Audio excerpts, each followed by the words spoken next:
అన్నదాత అన్నదాత మీ అన్నదాత చెమటోడ్చి ఆహారాన్నందించే రైతన్న అనునిత్యం నీ కండదండగా నిలిచే నేస్తం ఎవరన్నా అన్నదాత అన్నదాత మీ అన్నదాత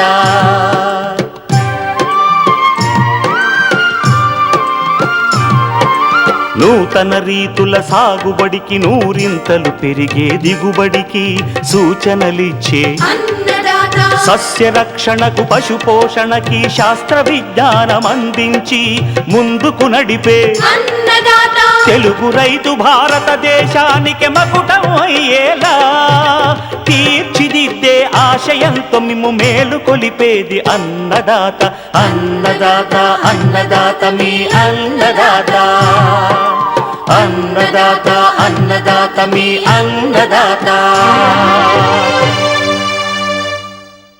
అన్నదాత ప్రేక్షకులకు నమస్కారం. ఈనాటి ముఖ్యాంశాలు: ఖరీఫ్ కంది సాగుకు అనువైన రకాలు, అధిక దిగుబడికి మెలకువలు. ఖరీఫ్లో మొక్కజొన్న సాగు రకాల ఎంపిక, రైతులకు సూచనలు. ఇంకా జై కిసాన్ వ్యవసాయ సమాచారం.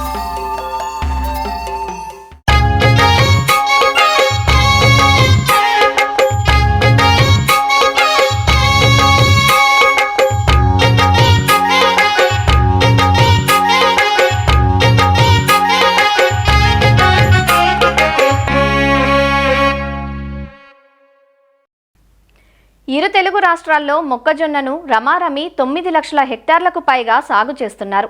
ఆహార పంటగానే కాక పశువుల దానాగాను విరివిగా వినియోగిస్తున్న మొక్కజొన్నను ఇటీవల ఇథనాల్ పరిశ్రమలో ప్రధాన ముడి సరుకుగా వాడటంలో డిమాండ్ పెరిగింది.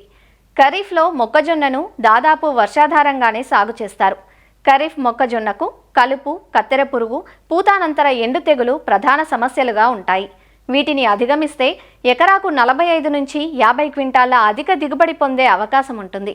అయితే వానాకాలంలో వర్షాల అనిశ్చితి ఉంటుంది కాబట్టి రైతులు వర్షపాతాన్ని, తమకున్న నేలలు, నీటి వసతిని దృష్టిలో ఉంచుకొని తగిన రకాలను ఎంపిక చేసుకోవాలంటూ మొక్కజొన్నలో మేలైన రకాలు, సాగు మెలకువలను తెలియజేస్తున్నారు ప్రొఫెసర్ జయశంకర్, తెలంగాణ రాష్ట్ర వ్యవసాయ విశ్వవిద్యాలయం రాజేంద్రనగర్లోని మొక్కజొన్న పరిశోధనా స్థానం ప్రధాన శాస్త్రవేత్త డాక్టర్ డి భద్రునాయక్. మొక్కజొన్నని మనము జూన్ 15 నుంచి జూలై 15 వరకు కూడా సాగు చేసుకోవడానికి అవకాశం ఉంది. ఇప్పుడు ఎవరైతే నీళ్లు ఉన్నారో ఆ రైతు సోదరులు ఖచ్చితంగా దీర్ఘకాలిక రకాలను వేసుకోవటము. దీర్ఘకాలిక రకాలంటే మనకి 105 నుంచి 110 రోజులకు పంటకు వచ్చే రకాలని దీర్ఘకాలిక రకాలు ఉంటాము. అలాగే ఇంకా కొంచెం ఆలస్యమైనట్టయితే మనం జూలై 15 వరకు కూడా మధ్యకాలిక రకాలు అంటే 100 నుంచి 105 రోజులకు వచ్చే రకాలను సాగు చేసుకున్నట్లయితే మనకి మంచి దిగుబడి వచ్చే అవకాశం ఉంది. ఇంకా ఆలస్యమైనట్లయితే కనుక మనకి ఆగస్టు చివరి వరకు కూడా మనం స్వల్పకాలిక రకాలు అంటే 100 రోజుల లోపు వచ్చే రకాలని మనం సాగు చేసుకున్నట్లయితే దిగుబడిలో ఎలాంటి ప్రభావం ఉండకపోవడానికి అవకాశం ఉంది. అలాగే మనం చూసుకున్నట్లయితే మొక్కజొన్నలో ప్రభుత్వ సంస్థలతో పాటు ప్రైవేటు సంస్థలు కూడా చాలా మొక్కజొన్న రకాల హైబ్రిడ్స్ని తయారు చేస్తూ ఉన్నారు. సో ఏ రకాలు వేసుకునే చూసుకున్నట్లయితే ప్రధానంగా ఈ వాతావరణ పరిస్థితులను బట్టి అంటే జూన్ 15 వరకు కనుక మీరు వేసుకోదలుచుకుంటే దీర్ఘకాలిక రకాలు, తనంతరం అయితే కనుక జూలై 15 వరకు కూడా మధ్యకాలిక రకాలను వేసుకుంటే మనకి దిగుబడి రావచ్చు. అలాగే ఆలస్యం అయితే కనుక స్వల్పకాలిక రకాలను ఎంచుకోవటం. మన ప్రొఫెసర్ జయశంకర్ తెలంగాణ విశ్వవిద్యాలయం నుంచి కూడా మనకి ప్రస్తుతం 4 రకాల విత్తనాలు లభ్యంలో ఉన్నాయి. అందులో DHM 117, DHM 121, DHM 182, DHM 206 అనే రకాలు మనకి లభ్యతలు ఉన్నాయి. 4 కిలోల పాకెట్ ధర వచ్చేసి కూడా 1200 రూపాయలు ఉంటుంది. ఇది మనకి అరెకరానికి సరిపోతుంది. ఇవన్నీ కూడా మనకి మధ్యకాలిక రకాలు కాబట్టి సీడ్ కూడా అందుబాటులో ఉంది కాబట్టి రైతు సోదరులు వీటిని వాడుకోవచ్చు. అట్లాగే ప్రైవేటు సంస్థల నుంచి ఎలాంటి రకాలను ఎంచుకోవాలని కనుక చూసుకున్నట్లయితే కనుక ఏ వాతావరణ ప్రాంతానికి అనుకూలంగా ఉన్నాయో అవి చూసుకోవటము. ఇంకోటి ఏంటంటే మనకి కొన్ని సందర్భాల్లో మనకి పూతానంతరం కాండంకుళ్ళు తెగులు అనేది ప్రధాన సమస్యగా మనకి కరీంనగర్, కొన్ని ఖమ్మం ఏరియాలో కూడా గమనించడం జరిగింది. ఆ ప్రాంతాల్లో పూతానంతరం వచ్చే ఎండు తెగులు తట్టుకునే రకాలను కనుక చేసుకున్నట్లయితే బాగుంటుంది. అలాగే రైతు సోదరులకి నాదొక ముఖ్య గమనిక ఏంటంటే ఒక 10 ఎకరాలు వేసి రైతు మినిమం ఒక 3 హైబ్రిడ్లు వేసుకున్నట్టయితే ప్రభుత్వ సంస్థల నుంచి అయినా ప్రైవేట్ సంస్థల నుంచి వేసుకున్నట్టయితే కనుక, ఎందుకంటే ఇవి ఖరీఫ్ వాతావరణ పరిస్థితులు ఎలా ఉంటాయంటే పడితేనేమో కంటిన్యూస్గా వర్షం పడుతుంది. అలాగే కొన్ని సందర్భాల్లో మనకి బెట్ట పరిస్థితులు వచ్చే అవకాశం ఉంది కాబట్టి 3-4 రకాలను వేసుకున్నట్లయితే ఆ వాతావరణానికి సరిపోయే కొన్ని రకాలు అందులో ఉండొచ్చు కాబట్టి మనకి దిగుబడిలో ఎలాంటి ప్రభావం ఉండకపోవడానికి అవకాశం ఉంది. అంటే ఒక హైబ్రిడ్లో కొంచెం దిగుబడి తగ్గినా ఇంకో హైబ్రిడ్లో మనకి దిగుబడి వచ్చే అవకాశం ఉంది కాబట్టి రైతు సోదరులు ఖచ్చితంగా మల్టీనేషనల్ కంపెనీకి సంబంధించిన ప్రైవేట్ రకాలను ఎంచుకోవటము, కాల పరిమితిని చూసుకోవటము, ఆ ప్రాంతానికి అనువైందా లేదా అని చూసుకొని సాగు చేసుకున్నట్లయితే మనకి అధిక దిగుబడి రావడానికి అవకాశం ఉంటుంది. అట్లాగే విత్తే పద్ధతి కనుక చూసుకున్నట్లయితే ఈ వానాకాలంలో మనకి ఎప్పుడు వర్షాలు పడుతూ ఉంటాయి కాబట్టి బోదెల్లో ఎత్తుకుంటే మనకి మొలక శాతం అనేది మంచిగా ఉంటుంది. అంటే మనం బోదెలు వేసుకున్నాక అంటే వరుసకు వరుస మధ్య దూరం 60 సెంటీమీటర్లు, అలాగే మొక్కకి మొక్క మధ్య మనం 20 సెంటీమీటర్లు పెట్టుకుని కనుక ఎత్తుకున్నట్లయితే మనకి ఎకరానికి దాదాపుగా 33,000 మొక్కలు వస్తాయి. సో అలా కాకుండా మనం మొక్కల సాంద్రతను కనుక తగ్గించుకున్నట్లయితే మనకి ప్రతి హైబ్రిడ్లో కూడా ఒక చెట్టుకు ఒకటే కంకి వస్తుంది కాబట్టి మనకి దిగుబడి పైన ప్రభావం పడే అవకాశం ఉంది. కాబట్టి రైతు సోదరులు ఖచ్చితంగా అట్లీస్ట్ ఒక 30,000 మొక్కలన్నా ఒక ఎకరానికి ఉండేట్టు చూసుకోవడం మంచిది. సో దీంట్లో ఏంటంటే ప్రధానంగా రైతు సోదరులు మనము ప్రభుత్వ సంస్థల నుంచి కానీ ప్రైవేట్ సంస్థల నుంచి కానీ అంటే లార్జ్ స్కేల్లో సీడ్ ప్రొడక్షన్ చేస్తాం కాబట్టి మనం తెచ్చుకున్న విత్తనాన్ని కనుక మనం ఒక 100 గింజల్లో అయితే 50 గింజలు తీసుకొని ఒక 12 గంటలు నీళ్ళను నానబెట్టి మనం దాన్ని గుడ్డలో కట్టేసి మనం కనుక ఒక 2-3 డేస్ ఉంచితే మనకి దాని మొలక శాతం అనేది కూడా తెలిసిపోతుంది. కొన్ని సందర్భాల్లో అది చేసుకోవడం చాలా ఉత్తమము. లేదా ఇసుకలో కనుక మనం ఒక 50 గింజలను పెట్టి కొంచెం వాటర్ పోస్తే కూడా మనకి మొలక శాతం అనేది కూడా ఖచ్చితంగా తెలిసిపోతుంది. అట్లాగే ఇప్పుడు మనం బోదెకి ఖచ్చితంగా కింద నుంచి కొంచెం పైకి అంటే 1/3 వంతు పైన కనుక మనకు వేసుకున్నట్లయితే కనుక నీళ్ళల్లో మురిగిపోయే అవకాశం తక్కువ ఉంటుంది కాబట్టి వర్షాలు పడ్డా మనకి మొలక శాతం అనేది తగ్గకుండా ఉండడానికి అవకాశం ఉంది. నీటి యజమాని విషయానికి వస్తే కూడా మనకి క్లిష్టమైన దశలలో అంటే ప్రధానంగా ఎప్పుడంటే మనకి ఫస్ట్ విత్తనం వేసినప్పుడు, అలాగే ఖచ్చితంగా మనకి పూత దశలో అయితే నీళ్లు ఉండేటట్టు చూసుకోవటం. అంటే అవసరాన్ని బట్టి మనం వర్షాధారంగా వేసుకున్నప్పటికీ కూడా ఒక 2-3 తళ్ళు కనుక ఇచ్చుకున్నట్లయితే అధిక దిగుబడి రావడానికి అవకాశం ఉంటుంది. అందులో ఇంకో ప్రధానం ఏంటంటే ఎరువుల యాజమాన్యం. ఆఖరి దుక్కిలో ఒక బస్తా డిఏపి, ఒక బస్తా యూరియా, ఒక 25 కిలోల పొటాషియం కనుక వేసుకున్నట్లయితే సరిపోతుంది. అట్లాగే మనకి 30 నుంచి 35 రోజుల దశలో ఇంకొక 50 కిలోల యూరియాని వేసుకోవటము. అట్లాగే 60 నుంచి 65 రోజులు అంటే పూత దశలో కనుక మనము ఇంకొక 50 కిలోల యూరియా, ఇంకొక 15 కిలోల కనుక మనము మ్యూరేట్ ఆఫ్ పొటాషియం వేసుకున్నట్లయితే మనకి అధిక దిగుబడి రావడానికి అవకాశం ఉంటుంది. విత్తనం వేసిన తర్వాత ఖచ్చితంగా 48 గంటల లోపు మనం తేమ చూసుకొని కనుక మనము అట్రజిన్ అనే కలుపు మందుని మనము 1 కేజీ ఒక ఎకరానికి కనుక 200 లీటర్ల నీటిలో చొప్పున కలిపి మనము పిచికారీ చేసుకున్నట్లయితే తొలి దశలో వచ్చే మనం కలుపుని సమర్థవంతంగా నివారించుకోవడానికి అవకాశం ఉంది. మొక్కజొన్నలో ఒక ప్రధాన సమస్య ఏంటంటే మనం ఎన్నిసార్లు మనం నీటిని ఇస్తూ ఉంటామో అన్నిసార్లు మనకి ఈ కలుపు సమస్య అనేది ప్రధానంగా ఉంటుంది. కాబట్టి ఈ మధ్య కాలంలో మనం విత్తనం వేసిన తర్వాత కూడా మనము కలుపుని నివారించే మందులు చాలా మార్కెట్లో వచ్చాయి. అందులో ప్రధానంగా చూసుకున్నట్లయితే 20 నుంచి 25 రోజుల దశలో మనము టెంబోట్రయాన్ అనే మందుతో 115 ml అలాగే ఒక 400 గ్రాముల అట్రజిన్ని కలిపి మనం కనుక 200 లీటర్ల నీటిలో కలిపి మనకి కలుపు అనేది 2 నుంచి 3 ఆకు దశలో ఉన్నప్పుడు కనుక మనం పిచికారీ చేసుకున్నట్లయితే మనం కలుపుని సమర్థవంతంగా నివారించుకోవచ్చు. మీసోట్రయాన్ ప్లస్ అట్రజిన్ అనే ఒక మిశ్రమం ఉంటుంది. 1400 మిల్లీలీటర్లు ఒక ఎకరానికి సరిపోతుంది. కాబట్టి దీన్ని కూడా మనము కలుపు ఏదైతే ఉందో కొంచెం తడిచేటట్టు కనుక మనం పిచికారీ చేసుకున్నట్లయితే తర్వాత వచ్చే కలుపుని కూడా మనము నివారించుకోవడానికి అవకాశం ఉంది. దీంతో పాటుగా కూడా అవకాశం ఉన్న చోట మనము అంతర్కృషి కనుక చేసుకున్నట్లయితే కూడా మనం కలుపుని భూమిలో కలిపి మళ్ళీ మనకు దానికి పంటకి ఎరువుకు కూడా ఉపయోగించుకోవడానికి అవకాశం ఉంది. కాబట్టి సాధ్యమైనంత వరకు కలుపు మందులను యూజ్ చేసుకొని ఈ కలుపును నివారించుకోవాల్సిన అవసరం ఉంది. వానాకాలంలో ప్రధానంగా మనం విత్తనం వేసిన దగ్గర నుంచి కూడా మనకి కత్తెర పురుగు అనేది ప్రధాన సమస్యగా కనిపిస్తూ ఉంటుంది. 20-25 రోజుల లోపు కనుక మనం చూసుకున్నట్లయితే కనుక ఖచ్చితంగా ఫస్ట్ ఒక 5 ml 1 లీటర్ నీటికి వేప నూనెని మనం పిచికారీ చేసుకున్నట్లయితే గుడ్ల సముదాయాన్ని కూడా నివారించుకోవచ్చు. దాని తర్వాత మనకు అబ్జర్వ్ చేసుకున్నట్లయితే కనుక క్లోరాంట్రిప్రోల్ అనే మందు మనకి మార్కెట్లో దొరుకుతుంది. దాన్ని 0.4 ml 1 లీటర్ నీటికి కలిపి కనుక పిచికారీ చేసుకున్నట్లయితే కూడా తొలి దశలో వచ్చే కత్తెర పురుగుని మనము సమర్థవంతంగా నివారించుకోవచ్చు. 30-35 రోజుల దశలో కనుక మనం చూసుకున్నట్లయితే కూడా కత్తెర పురుగు ఉధృతి కనుక తగ్గకున్నట్లయితే 9 పాల ఇసుక 1 పాలు సున్నం కలిపి సుళ్ళల్లో వేసుకోవటం ద్వారా కూడా మనము కత్తెర పురుగుని సమర్థవంతంగా నివారించుకోవచ్చు. ఖచ్చితంగా రైతు సోదరులు ఈ కత్తెర పురుగు మనము ఇంకొకటి స్పైనటోరం 0.5 ml 1 లీటర్ నీటికి కూడా కలిపి మనం పిచికారీ చేసుకున్నట్లయితే కూడా ఈ కత్తెర పురుగుని మనం సమర్థవంతంగా నివారించుకోవచ్చు. అయితే రైతు సోదరు ఇక్కడ గమనించాల్సిందంటే కత్తెర పురుగు అనేది మొగిలోనే తింటుంది కాబట్టి మొగి తడిచేటట్టు కొట్టుకోవటము, మందుని పిచికారీ చేయటము, లేదంటే ఇసుక సున్నం అంటే 9 పాల ఇసుక 1 పాలు సున్నం కలిపి కనుక మనం సుడులలో వేసుకున్నట్లయితే కూడా ఈ కత్తెర పురుగుని సమర్థవంతంగా నివారించుకోవడానికి అవకాశం ఉంది.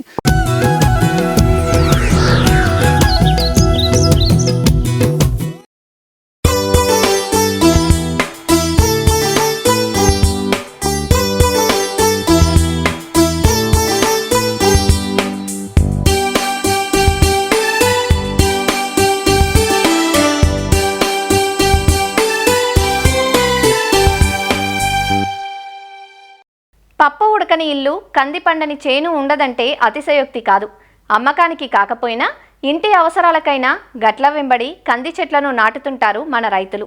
అధిక భాగం వర్షాధారంగానే సాగయ్యే ఈ పంటకు ఖరీఫ్లో ఏక పంటగానే కాకుండా పెసర, మినుము, సోయా చిక్కుడు, వేరుశెనగ లాంటి పైర్లతో మిశ్రమ పంటగా కూడా సాగు చేస్తుంటారు.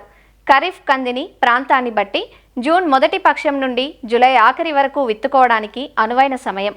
అధిక దిగుబడినిచ్చే వంగడాలు, మంచి యాజమాన్యంతో రైతులు కంది నుంచి ఎకరానికి సుమారు 15 క్వింటాల వరకు దిగుబడులు సాధించే అవకాశం ఉంది. ఖరీఫ్లో కంది సాగుకు అనువైన రకాలు, సాగులో మెలకువల గురించి వివరాలు అందిస్తున్నారు ఆచార్య ఎన్జీ రంగా వ్యవసాయ విశ్వవిద్యాలయం ఆముదాల వలస కృషి విజ్ఞాన కేంద్రం శాస్త్రవేత్త డాక్టర్ కిరణ్ కుమార్. ఈ తొలకరిలో ఈ కంది పంట అనేది ఎక్కువగా ఏదైతే తేలికపాటి నేలలు ఉన్నాయో అనంతపురం, కర్నూలు ఆ డిస్ట్రిక్ట్లోను, అలాగే ఈ శ్రీకాకుళం, విజయనగరం జిల్లాల్లో కూడా అత్యధికంగా మన విస్తీర్ణంలో సాగు చేస్తున్నటువంటి పంట. తగు యాజమాన్య చర్యలు చేపట్టినట్టయితే దాంట్లో మంచి దిగుబడులు అనేవి రావడానికి ఆస్కారం ఉంటుంది. అందులో ఈ నేలల్లో తేలికపాటి నేలలు అంటే నీరు నిలబడిని, అలాగే ఈ డ్రైనేజ్ అంటే మురుగు అనేది బయటకు పోయే ఈ బరువైన నేలల్లో కూడా మనం ఈ కంది పంటను సాగు చేసుకోవచ్చు. అలాగే చౌడు నేలలు అనేవి ఈ కంది పంటను మనకి సాగు చేసుకోవడానికి అనువైనవి కావన్నమాట. నేల తయారీలో 2 నుంచి 3 దుక్కులు బాగా చేసుకొని చివరి దుక్కులో ఒక 4 టన్నుల వరకు కూడా పశువుల ఎరువును మనం వేసి మనం నేలను అనేది తయారు చేసుకోవాలన్నమాట. అయితే రకాల విషయం కూడా రైతు సోదరులు కొద్దిగా జాగ్రత్త వహించాలండి. మనకు ఆచార్య ఎన్జీ రంగా వ్యవసాయ విశ్వవిద్యాలయం నుంచి చాలా రకాలు మనకు అందుబాటులో ఉన్న రైతు సోదరులకి. అందులో LRG 52 దీన్ని అమరావతి అని అంటారు. ఇది 155 నుంచి 160 రోజుల్లో పంట చేతికి వచ్చేస్తూ 8 నుంచి 9 క్వింటాల దిగుబడిని ఒక ఎకరాకి అందిస్తూ మనకి గింజ లావుగా ఉండి అలాగే ఎండు తెగుళ్ళని కూడా తట్టుకొని పెరిగే రకం ఇది. అలాగే LRG 41 అనే రకం, ఇది 180 రోజుల్లో పంట చేతికి వస్తుంది. 8 నుంచి 10 క్వింటాల దిగుబడిని కూడా మనకి ఇచ్చి శనగపచ్చ పురుగుని కూడా తట్టుకొని పెరిగే రకం అన్నమాట. అలాగే కొత్తగా వచ్చినటువంటి రకాలైన LRG 105 దీన్ని కృష్ణ అని అంటాం. ఇది 170 రోజుల్లో పంట చేతికి వస్తూ 8 నుంచి 10 క్వింటాల వరకు కూడా దిగుబడిని ఇచ్చి ఎండు తెగుల్ని, వెర్రు తెగుల్ని కూడా మనం తట్టుకుంటుంది. అలాగే LRG 133 దీన్నే సౌభాగ్య అంటాం. ఇది 175 రోజుల్లో పంట చేతికి వచ్చేస్తుంది. 8 నుంచి 10 క్వింటాల వరకు కూడా దిగుబడిని ఒక ఎకరాకి అందిస్తుంది. ఎండు తెగుల్ని తట్టుకుంటుంది అనమాట. ఏదో ఒక మంచి రకాన్ని రైతు సోదరులు ఎంచుకున్నట్టయితే మనకి మంచి దిగుబడులు అనేవి రావడానికి ఆస్కారం ఉంటుంది. విత్తన మోతాదు మనం గమనించినట్టయితే 3 కేజీల విత్తనం అనేది ఒక ఎకరాకి సరిపోతుంది. విత్తన శుద్ధి మనం గమనించినట్టయితే ఇమిడాక్లోపిడ్ అనే మందుని 8 మిల్లీలీటర్లు 1 కేజీ విత్తనానికి పట్టించి మనం విత్తుకోవచ్చు. లేదా థయామిథాక్సమ్ అనే మందుని 10 మిల్లీలీటర్లు 1 కేజీ విత్తనానికి పట్టించి కూడా మనం విత్తన శుద్ధి చేసుకొని మనం విత్తుకున్నట్టయితే ఆశించినంతగా దిగుబడులు అనేవి మనం సాధించవచ్చు అనమాట. విత్తే దూరం అనేది ఈ నల్లరేగడి నేలల్లో కనుక అయినట్టయితే వరుసకి 150 సెంటీమీటర్లు, వరుసలోని మొక్కకి 20 సెంటీమీటర్లు వచ్చే విధంగా మనం విత్తుకోవచ్చు. ఎర్ర నేలల్లో 90 సెంటీమీటర్లు వరుసకి అలాగే మొక్కకి 20 సెంటీమీటర్లు వచ్చే విధంగా మనం విత్తే దూరాన్ని పెట్టుకొని మనం విత్తుకున్నట్టయితే మంచి బ్రాంచింగ్ ప్యాటర్న్ వచ్చి కాయలు కూడా బాగా ఎక్కువగా రావడానికి ఆస్కారం ఉంటుంది. కలుపు యాజమాన్యం మనం గమనించినప్పుడు విత్తనం వేసిన వెంబటే పెండిమెథాలిన్ అనే మందుని 1 లీటరు 200 లీటర్ నీటిలో కలిపి మనం ఎకరా మొత్తాన్ని సమానంగా తడిచేటట్టు పిచికారీ చేసుకున్నట్టయితే 20 నుంచి 25 రోజుల వరకు కూడా ఎటువంటి కలుపు లేకుండా మనం సమర్థవంతంగా అరికట్టవచ్చు. అలాగే వరుసల్లో మధ్యలో చాలా ఎక్కువ దూరం ఉండటం వలన అంతరకృషి అనేది 30 రోజులకు కానీ లేదా 60 రోజులకు కానీ అంతరకృషి చేసుకున్నట్టయితే ఈ కలుపు సమస్యను మనం సమర్థవంతంగా అరికట్టుకోవచ్చు. అలాగే ఎక్కువగా ఈ గడ్డి జాతి మొక్కలు అనేవి ఆశించినప్పుడు ఈ క్విజలోపాపిథైల్ అనే మందుని లీటర్ నీటికి 2 మిల్లీలీటర్లు కలిపి మనం పిచికారీ చేసుకున్నట్టయితే చూసుకున్నట్టయితే ఈ గడ్డి జాతి మొక్కల్ని సమర్థవంతంగా అరికట్టుకోవచ్చు. ఎమాజిత్ పైర్ అనే మందుని 300 మిల్లీలీటర్లు 200 లీటర్ నీటిలో కలిపి మనం పిచికారీ చేసుకున్నట్టయితే గడ్డి జాతి మొక్కల్ని అలాగే వెడల్పాటి కలుపు మొక్కల్ని కూడా రెండింటిని కూడా మనం సమర్థవంతంగా అరికట్టుకోవచ్చు అనమాట. ఎరువుల విషయం మనం గమనించినప్పుడు ఎరువుల్లో అపరాల జాతికి చెందిన పంట కాబట్టి దీనికి ఎరువుల తాలూకా వాడకం కూడా చాలా తక్కువగా ఉంటుంది. అందులో ప్రధానంగా నత్రజని తాలూకా వినియోగం అనేది చాలా తక్కువగా ఉంటుంది. అందుకే 18 కిలోల యూరియాని అలాగే 125 కిలోల ఎస్ఎస్పిని మనం వేసుకున్నట్టయితే సరిపోతుంది. నీటి యాజమాన్యం అనే విషయంకి వచ్చినప్పుడు ఈ పడినటువంటి వర్షపాతాన్నే మనం సద్వినియోగం చేసుకుంటూ మనం కంది పంటని సాగు చేసుకోవచ్చు. అయితే పోత్ దశ అలాగే కాయ కట్టే దశ అలా గింజ ఏర్పాటు దశలు అనేవి తేమకి సున్నితంగా ఉంటాయి కాబట్టి ఆ దశల్లో మనం నీటిని ఇచ్చినట్టయితే మన కందిలో కాయ బాగా వచ్చి మంచి దిగుబడి రావడానికి ఆస్కారం ఉంటుంది. ఈ సస్యరక్షణ చర్యల్లో ఈ శనగపచ్చ పురుగు అనేది కూడా పూత మరియు పిండి దశలో ఎక్కువగా పంట నాశించి నష్టపరుస్తుంది కాబట్టి ఈ కాయని రంధ్రాలు చేసేసి ఆ లోపల ఉన్నటువంటి గింజల్ని తినేయటం వలన ఎక్కువగా మనకి పంట అనేది కాయ అనేది కాయలాగే ఉంటూ లోపల గింజలు అనేవి లేకుండా పోవడం వలన తీవ్రమైనటువంటి నష్టం శనగపచ్చ పురుగు వల్ల జరుగుతుంది. కాబట్టి దీన్ని మనం నివారించాలంటే మనం సమగ్ర సస్యరక్షణ చర్యలు చేపట్టాలి. అందుకు గాను వేసవి కాలంలోనే లోతుదుక్కులు చేయడం వలన ఏవైతే పురుగు తాలూకా అవశేషాలు కోసస్ దశలు ఉన్నాయో అవన్నీ కూడా ఉష్ణోగ్రతలకు బయటపడి చనిపోవడం వల్ల లేదనుకుంటే ఈ పక్షుల బారిన పడి చనిపోవడం కూడా జరుగుతుంది. వీటితో పాటుగానే పురుగు తాలూకా ఉధృతి మనం గమనించడానికి లింగాకర్షక బుట్టల్ని ఎకరాకి 4 నుంచి 6 వరకు కూడా మనం పెట్టుకోవడం, అలాగే 15 నుంచి 20 వరకు కూడా పక్షి స్థావరాలను కనుక పెట్టినట్టయితే పక్షులు వచ్చి మన పంట మీద వాలి ఎక్కడైతే ఈ శనగపచ్చ పురుగులు ఉంటాయో వాటిని తినేయడం కూడా జరుగుతుందన్నమాట. వీటి తాలూకు ఉధృతి పెరిగిపోయినప్పుడు క్వినాల్ఫాస్ అనే మందుని 1 లీటర్ నీటికి 2 మిల్లీలీటర్లు కలిపి మనం పిచికారీ చేసినా, అలాగే ఎస్పేట్ అనే మందుని 1.5 గ్రాములు 1 లీటర్ నీటి కలిపి పిచికారీ చేసినా కూడా దీన్ని మనం కంట్రోల్ చేయొచ్చు అనమాట. అలాగే ఉధృతి బాగా పెరిగిపోయినప్పుడు స్పైనోసాడ్ అనే మందుని 0.3 మిల్లీలీటర్లు 1 లీటర్ నీటి కలిపి పిచికారీ చేసినప్పుడు కూడా ఈ శనగపచ్చ పురుగుని మనం సమర్థవంతంగా అరికట్టుకోవచ్చు. ఈ మారుకా మచ్చల పురుగు ఏంటంటే ఏదైతే పంట అనేది పూత దశకు వస్తుందో ఆ పూత కాయ టైంలో మనకి ఇది లేత ఆకుల్ని పూతని కాయల్ని కూడా గూడు కట్టేసి లోపల ఉంటూ మన ఆ లోపల ఉన్నటువంటి పదార్థాన్ని అంతటిని కూడా గోగి తినడం వలన అలాగే పూతను కూడా తినేయడం వలన దీంతో పాటుగానే ఆ కాయ లోపల ఉన్నటువంటి గింజలను కూడా తినేస్తూ ఉంటుంది. కాబట్టి దీనివల్ల కూడా చాలా ఎక్కువ నష్టం కలుగుతుంది. ఈ పురుగు పెట్టే గూళ్ళు మనం గమనిస్తూ ఉంటామో అప్పుడు ఇమీడియట్గానే దాన్ని మనం ఎస్పేట్ అనే మందుని 1 గ్రాము 1 లీటర్ నీటి కలిపి మనం పిచికారీ చేయడం, లేదా స్పైనోసాడ్ అనే మందుని 0.3 మిల్లీలీటర్లు 1 లీటర్ నీటి కలిపి పిచికారీ చేసినా కూడా ఈ మారుకా మచ్చల పురుగుని కూడా మనం సమర్థవంతంగా అరికట్టవచ్చు అనమాట. అలాగే ఎండు తెగులు అనేది పంట నాశించి నష్టపరుస్తూ ఉంటుంది. ఈ ఎండు తెగులు ఆశించినప్పుడు ఏమవుతుందంటే మొక్క అంతా కానీ లేదనుకుంటే మొక్కలో కొన్ని కొమ్మలు కానీ ఏమవుతుందంటే క్రమేణా ఎండిపోయి ఆ మొక్క అంతా చనిపోవడం కూడా జరుగుతుందన్నమాట. ఈ ఎండు తెగుల్ని ఆశించినటువంటి మొక్కని మనం పీకి ఆ కింద కాండ భాగాన్ని మనం చీల్చి చూసినట్టయితే ఆ లోపల ఏమవుతుందంటే ఈ గోధుమ వర్ణపు చారలు అనేవి మనం గమనించవచ్చు అనమాట. సో ఇలా ఈ ఎండు తెగులు ఆశించే పంటను నష్టపరిచేటప్పుడు మనం విత్తనం వేసేటప్పుడే మనం ఈ ట్రైకోడెర్మా విరిడిని 2 కిలోలు, దాంతోపాటుగా ఈ పశువుల గత్తాన్ని 90 కిలోల వరకు కూడా, వేప పిండిని 10 కిలోల పాటు కలిపి నీళ్ళలో ఉంచి నీటిని మనం జల్లుతూ ఉంటే ఏమవుతుందంటే ఆ శిలీంధ్రం మొలకెత్తుంది. ఆ మొలకెత్తినటువంటి శిలీంధ్రాన్ని విత్తనం వేసేటప్పుడే పొలమంతా జల్లుకొని మనము విత్తనం వేసుకున్నట్టయితే ఈ ఎండు తెగుల్ని మనం సమర్థవంతంగా అరికట్టవచ్చు అనమాట.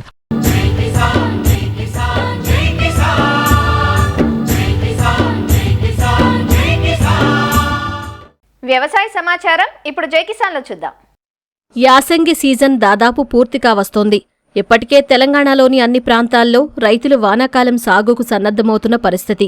అయితే మెదక్ జిల్లాలోని కొన్ని ప్రాంతాల్లో మాత్రం ఇంకా రబీ ధాన్యం మిల్లింగ్ కాకపోవడంతో రైతులు నానా అవస్థలు పడుతున్నారు. మిల్లింగ్ పాయింట్ల వద్దే కిలోమీటర్ల మేర లారీలు నిలిచిపోయిన పరిస్థితి. అయితే జిల్లాలో లారీల సమస్య లేదని, కూలీలు సకాలంలో రాకపోవడంతోనే సమస్య తలెత్తుతోందంటూ జిల్లా రైస్ మిల్ అసోసియేషన్ అధ్యక్షుడు వీరేశం చెబుతున్నారు. గత ఏడాది కంటే ధాన్యం దిగుబడి పెరగడంతో కొంత సమస్య తలెత్తిందని, వీలైనంత త్వరగా హమాలీలను ఏర్పాటు చేసి ధాన్యం ప్రక్రియను పూర్తి చేస్తామంటూ వివరిస్తున్నారు.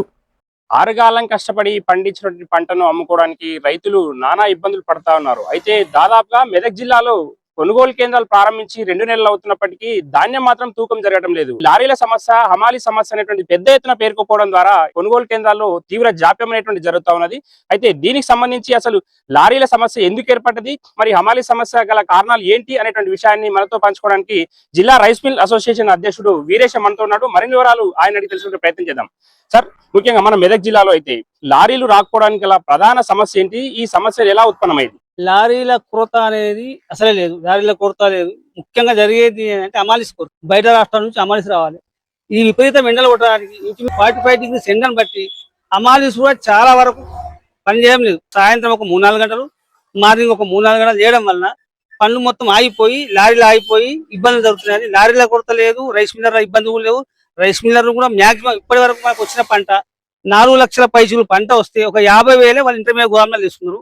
ఒక 60,000 మెట్రిక్ టన్నులు రా రైస్ మిల్లర్ తీసుకున్నారు. మిగతా మొత్తం ఒక 3 లక్షల వరకు బయలు రైస్ మిల్లర్ తీసుకున్నారు. ఇప్పటివరకు 4 లక్షల టన్నులు ప్రొక్యూర్మెంట్ అయింది. ఒక 50,000 మెట్రిక్ టన్నులు మాత్రమే వీళ్ళు గోదాములు తీసుకున్నారు. మిగతా 3,50,000 టన్నులు మాత్రం రైస్ మిల్లర్ రా రైస్ మిల్లర్ కావచ్చు, బయలు రైస్ మిల్లర్ కావచ్చు తీసుకున్నారు. మిల్లర్ల కొరత కాదు, లారీల కొరత, ముఖ్యంగా హమాలీస్ కొరత. హమాలీస్ భయపడి హమాలీస్ బయట రాష్ట్రాలకి రావట్లేదు. మళ్ళీ ఇంకోటి ఏంది అంటే ఎప్పుడు కూడా మనకు గత 10 సంవత్సరాలు చూసుకుంటే ఇంత పెద్ద ఎత్తున పంట ఎప్పుడు కూడా రాదు. ఎప్పుడున్నా 4 లక్షల లోపలనే ఉంది. ఈసారి ఏమైంది అంటే 4 లక్షలు దాటిపోయింది. కొన్ని రైస్ మిల్ డిఫాల్ట్లు పడ్డాయి. ఒకటి ఏంటి అంటే ఈ 4-5 రోజుల వరకు వర్షాలకు ఏ ఇబ్బందులు లేకుండా రైతులు గడ్డ పడితే అంతకన్నా మీకేం లేదు. ప్రభుత్వం కూడా మంచిగా సహకరిస్తుంది. డబ్బులు కూడా 2 రోజుల 3 రోజులు డబ్బులు పడుతుంది. 48 అవర్ డబ్బులు పడుతున్నట్టు రైతులకు. అకాల వర్షాల వల్ల ధాన్యం రంగు మారిందని చెప్పి మిగతా తరుగు పేరుతోటి సంచికి కిలోకు 3 కిలోల చొప్పున తరుగు తీస్తా ఉన్నారని చెప్పి రైతులు ఆరోపిస్తున్నారు. ఒక రైస్ మిల్ అసోసియేషన్ అధ్యక్షుడిగా ఏం చెప్తావు రైతులకి? 40.600 గ్రాములే ఇవ్వాలి. మాకు 40.600 గ్రాములే మేము అడుగుతాం. ఎఫ్ఎక్యూ ప్యాడ్ కావాలి. మేము అక్కడ బియ్యం ఇచ్చిన తర్వాత మేము తీసుకునేది కార్పొరేషన్, ప్యాడీ తీసుకునేది కార్పొరేషన్, ఇచ్చేది ఎఫ్సిఐకి. ఎఫ్సిఐ నామ్స్ ప్రకారం ప్యాడీ క్లీన్ చేస్తే మాకు 42 కిలోలు ఇచ్చిన, మేము 42 ఇస్తున్నాం, తీసుకుంటామని 42 కిలోలు ఇచ్చిన వడ్లు ఎఫ్ఎక్యూ ప్యాడ్ ప్రకారం 38 కిలోలు అవుతుంది. అంటే 4 కిలోల షార్టేజ్. 4 కిలోలు అంటే మేము 2 కిలోలు తీసుకున్నాం, ఇంకా 2 కిలోలు మేము నష్టపరిహారంగా తీసుకుంటున్నాం. సాగు సమాచారం రైతులకు చేరువ చేసేందుకు ఆంధ్రప్రదేశ్ ప్రభుత్వం నూతన యాప్ ఏపీ ఏఐఎంఎస్ ను అందుబాటులోకి తీసుకొచ్చింది. పంటల నమోదు మొదలు రాయితీల అమలు, సాగు సమాచారం, ఎరువులు, పురుగుమందుల సరఫరా మొత్తం యాప్ ద్వారా అందేలా ప్రణాళికలు రూపొందించారు. నెల్లూరు జిల్లాలో యాప్ అమలులో కొంత ఇబ్బందులు ఎదుర్కోవాల్సి వస్తోందంటూ రైతులు ఆందోళన చెందుతున్నారు. ఇప్పటికే జిల్లాలో రైతులు ఎడగారు కింద వరి నాట్లు వేస్తూ ఉండగా చాలా మంది రైతులకు ఈ క్రాప్ బుకింగ్, ఈకేవైసీలు లేకపోవడంతో యాప్ ద్వారా యూరియా అందని పరిస్థితి ఎదురైంది. మామూలుగా ఎకరా ఒక కట్ట లేకన ఒక పంటకి 3 యూరియా ఇస్తున్నారు. అందరు తీసుకున్న సెవాయి పట్ట లాగా తీసుకుంటున్నారు. ఆల్రెడీ ఒక కోట ఇచ్చేశారు. రెండో కోటకు వచ్చేసరికి సెవాయికి లేదు, పట్ట వాళ్ళకి అని చెప్పారు. అట్లాగే పట్ట వాళ్ళు ఇక్కడికి వచ్చిన తర్వాత 2 కట్టలే అని చెప్పారు. అదే ముందుగా చెప్పిన నారులు పోసుకోం కదా సెవాయిలకి, ఇప్పుడు నార వేసి ఒక కట్ట కొట్టకుండా ఇబ్బంది పడతా ఉన్నాం. బ్యాంకులో క్యూలో నిలబడుకోను. 7 గంటలకు వచ్చాము. 600 ఎకరా పొలం ఉంది శివాయి. అందరూ తలాఖాతు చేస్తాం. అందరూ పేదవాళ్ళమే. పట్ట భూములు లేవు. దాంట్లో పండించుకోవాలా, తినాలి. మేము అటు మాకు పిండి కట్టలు లేకుండా ఏం లేకుండా చేస్తే మేము ఏం చేసి బతకాలా? ముందుగానే ఫస్ట్ చెప్పేసి ఉంటే మేము ఇక ఆపుకునేవాళ్ళం కదా. ఇప్పుడు వ్యవసాయం స్టార్ట్ చేసిన వల్ల మళ్ళీ ఇప్పుడు పిండి ఈకపోయా, దానివల్ల ఇప్పుడే మేము ఇబ్బందులుగా ఉన్నాం సార్. యాప్ మాకు బాగలేదు సార్. ఇది మాకు మామూలుగా నార్మల్గా అట్టిస్తున్నారు, అలాగే అదే విధంగా నడవాలా.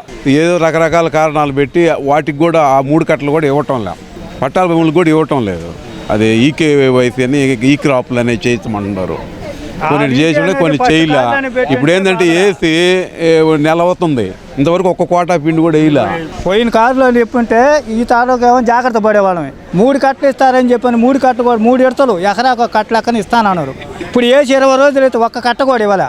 యాప్ ఇప్పటికిప్పుడు ఇచ్చినందువల్ల చాలా మంది ఈకేవైసీలు చేసుకోవాలా, వాళ్ళందరికీ ప్రాబ్లం అవుతుంది. యాతేసి కూడా 15-20 రోజులు అయిపోతుంది. ఇంతవరకు కోటాలు వేలేవాళ్ళు ఇప్పటికిప్పటికి యాప్ ఇచ్చి మీరు అందరూ యాప్లో తీసుకోవాలంటే ఏ విధంగా పాసిబుల్ అవుద్ది? చదువుకోలేను చాలా మంది ఉన్నారు, వాళ్ళందరూ ఏ విధంగా చేసుకోవాలా? యూరియా కట్టల కోసం వస్తే యాప్ సిస్టమ్ పెట్టామని చెప్పి గత ఆల్మోస్ట్ 15-20 డేస్ నుంచి తిప్పుతున్నారు. అట్లీస్ట్ ప్రయర్ ఇన్ఫర్మేషన్ ఇచ్చారంటే లేదు. నెక్స్ట్ 6 నెలల్లో ఆ యాప్ సిస్టమ్ తీసుకుని వస్తాము, మీరు ఈకేవైసీ చేయించుకోండి అంటే ఒక ప్రయర్ ఇన్ఫర్మేషన్ ఇచ్చి మీరు ఏదైనా చేసుంటే అంతా ఓకేగా ఉన్నాం. అందరు నారు వేసిన తర్వాత ఇప్పుడు వచ్చి ఈ యాప్ సిస్టమ్ పెట్టాము, మీరు యాప్లో ఆర్డర్ చేసుకోవాలంటే ఎట్లా కుదిరిద్ది? పట్టా భూములు ఈకేవైసీ చేయించుకుంటే వాళ్ళకి ఇస్తారు, మరి శివాయిల పరిస్థితి ఏంది? వ్యాపారం అంటే సార్ ఇప్పుడు కొత్తగా వచ్చింది కాబట్టి రైతులు కూడా ఇది అలవాటు పడాలా. అలవాటు పడేంత వరకు కొద్దిగా టైం పడుతుంది. ఆ టైం వరకు అందరూ నేర్చుకోగలిగితే ఇది మంచి వ్యాపారం. దీనివల్ల ఉపయోగం ఉంటుంది ఫ్యూచర్లో కూడా. రైతుకే ఇవ్వాలనే ఉద్దేశంతో తీసుకొచ్చిన యాప్. 1-2 సమస్యలు ఈ కొత్త కాబట్టి ఒక డీలర్లకు అయితే ఏమి, రైతులకైతే ఉంటుంది. ఫ్యూచర్లో ఇది అందరికీ అందుబాటులో ఉండి ఉపయోగకరంగా ఉంటుందని ఆశిస్తున్నాం.